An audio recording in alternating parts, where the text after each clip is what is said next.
भारतवर्ष लोकतंत्र की जननी है।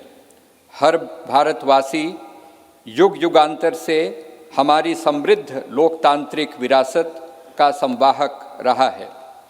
प्रत्येक भारतीय नागरिक के मानस पटल पर भारत की संसद इन शाश्वत एवं जीवंत आस्थाओं का स्पंदन केंद्र के रूप में अंकित है। भारत की संसद की सशक्त धुरी के रूप में लोकसभा के माननीय अध्यक्ष की भूमिका सर्वमान्य है। मैं लोकसभा के माननीय अध्यक्ष आदरणीय श्री ओम बिरला जी से निवेदन करता हूं कि वे कृपया इस सभा को संबोधित करने की कृपा करें। माननीय अध्यक्ष लोकसभा श्री ओम बिरला जी।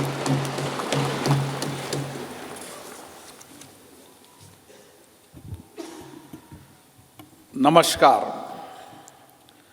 भारत की लोकतांत्रिक आस्था के प्रतीक हमारी संसद के इस नवनिर्मित भवन में के लोकार्पण समारोह में भारत के यशस्वी प्रधानमंत्री माननीय नरेंद्र मोदी जी, राज्यसभा के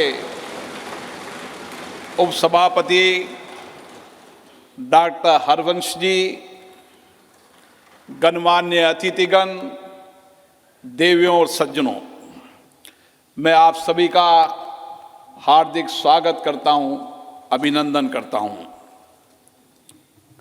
आज़ादी के अमृत काल में संपूर्ण राष्ट्र आज इस महत्वपूर्ण और ऐतिहासिक पल का साक्षी बन रहा है।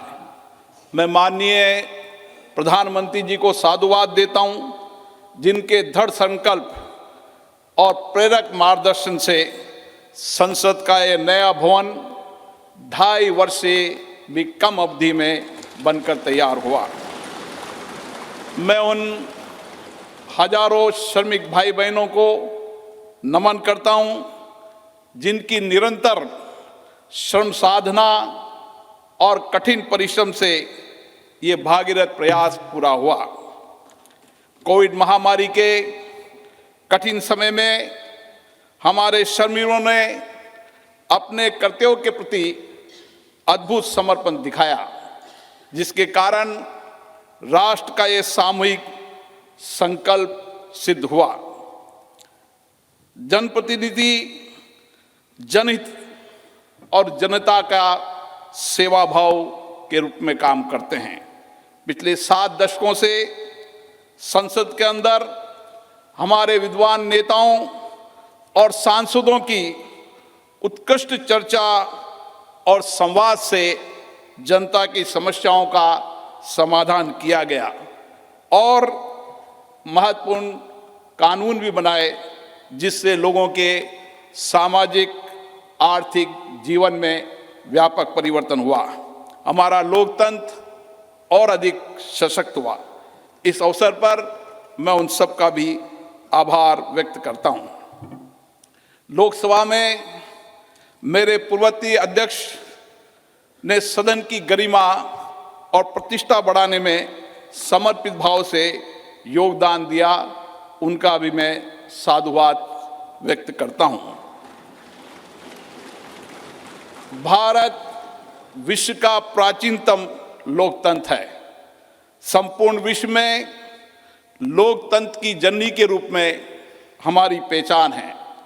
संसदीय लोकतंत्र की इस यात्रा में हमने सदनों की अच्छी परंपराएं और परिपाटियां स्थापित की है।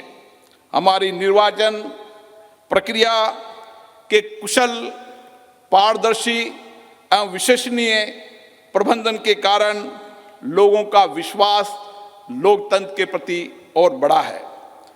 इस अमृत काल में भारत की प्रतिष्ठा विश्व में बढ़ी है, सम्मान बढ़ा है। आज लोकतांत्रिक मूल्यों के साथ साथ वैश्विक चुनौतियों के समाधान के लिए विश्व भारत की ओर देखता है। भारत की संसद लोकतांत्रिक व्यवस्था का सर्वोच्च केंद्र है। लोकतांत्रिक प्रक्रियाओं में जनता की बढ़ती भागीदारी इस सत्य को रेखांकित करती है। लोकतंत्र हमारे इतिहास की बहुमूल्य धरोहर है। लोकतंत्र हमारे वर्तमान की ताकत है। लोकतंत्र हमारे स्वर्णिम भविष्य का आधार है। हमारी संसद घरेलू और वैश्विक चुनौतियों को अवसर में बदलने का सामर्थ्य रखती है। विविधता में एकता भारत की शक्ति है। ये शक्ति संसद में भी दृष्टिगत होती है, जहाँ क्षेत्रीय तथा विचारधाराओं की भिन्नता के बावजूद सांसदगण राष्ट्र हित के विषयों पर एक स्वर में अपनी बात को रखते हैं। यही हमारी लोकतंत्र की ताकत है। भारत की संसद इस प्राचीन राष्ट्र की गौरवपूर्ण लोकतंत्र विरासत की कस्टोडियन है। हमारा वर्तमान संसद भवन भारत की स्वतंत्रता प्राप्ति तथा संविधान निर्माण से लेकर अनेक ऐतिहासिक घटनाओं का साक्षी रहा है। इसलिए अपनी इस अनमोल धरोहर को संभाल कर रखना भी हमारा दायित्व है। पिछले वर्षों में पक्ष विपक्ष के मान्य सदस्यों ने कई अवसरों पर संसद के नए भवन के निर्माण की आवश्यकताओं को महसूस किया था। इसी परिप्रेक्ष्य में राज्यसभा और लोकसभा दोनों सदनों ने माननीय प्रधानमंत्री जी से संसद का नया भवन बनाने का आग्रह किया। मैं प्रधानमंत्री जी का पुनः आभार व्यक्त करता हूं, जिन्होंने माननीय सदस्यों की भावनाओं का सम्मान करते हुए इस आग्रह को तत्काल स्वीकार किया और इतने कम समय में इसको साकार भी कर दिया। हमारे इतिहास की एक महत्वपूर्ण धरोहर सेंगोल को अध्यक्ष पीठ के समीप स्थापित कर माननीय प्रधानमंत्री जी ने ऐतिहासिक परंपराओं के सम्मान एवं न्यायपूर्ण एवं निष्पक्ष शासन के प्रति अपने संकल्प को दोहराया है। ये नवनिर्मित भवन हमारी समृद्ध संस्कृति, प्राचीन विरासत एवं आधुनिक आकांक्षाओं का अद्भुत संगम है।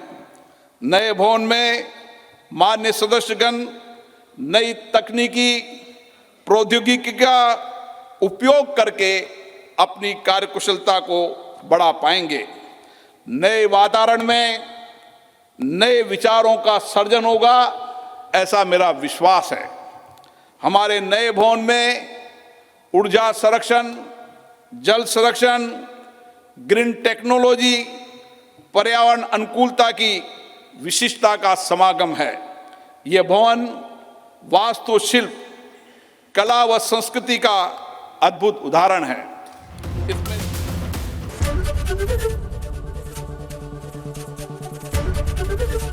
एबीपी गंगा, खबर आपकी, जुबान आपकी।